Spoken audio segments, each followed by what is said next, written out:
Almar City's marketplace had always been a storm of colors, scents, and voices, the smell of warm bread from clay ovens tangled with the sharp tang of sea air.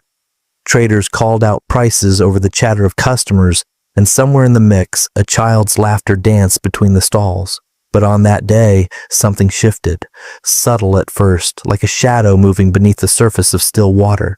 It began with the wind. A sudden gust swept through the market, pulling at fabric canopies and rattling baskets of spices. But it carried more than the scent of salt or cinnamon. It carried something sharp, metallic, wrong. A smell that gripped the lungs and made people pause mid-step, as if their instincts had whispered a single command. Avoid. It came before she did. From between two crumbling stone walls, she emerged, tall, wrapped in a cloak so worn it seemed stitched from the wind itself. The hood covered her face, yet the air around her seemed to push people away. Mothers drew their children close, merchants pulled their goods back from the front of their stalls, and conversations withered mid-sentence.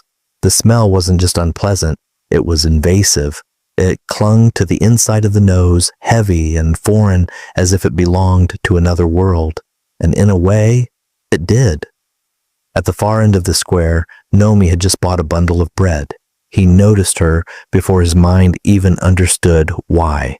Maybe it was the way the crowd parted without a word, creating a clear path in her direction. Maybe it was the unnatural stillness that followed her, as if even the market's chaos refused to touch her. She didn't hurry, didn't flinch under the stares or the muttered insults. Her steps were slow, deliberate. A corner of her cloak caught the wind, revealing the faint shimmer of skin at her wrist, skin that seemed to glow faintly, like light filtered through deep water. Nomi's chest tightened. She wasn't from here. She wasn't even from this planet.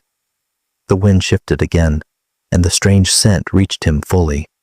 It wasn't the stench of decay or filth.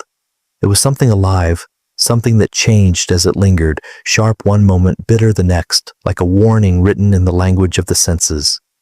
Everyone else was stepping back, but Nomi found his feet moving forward. He told himself he didn't know why. Curiosity, perhaps, or pity?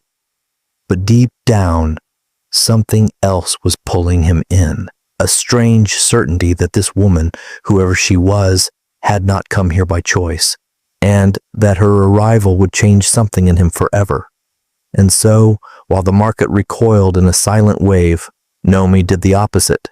He closed the distance between them, each step feeling heavier than the last. She stopped when he reached her. Beneath the shadow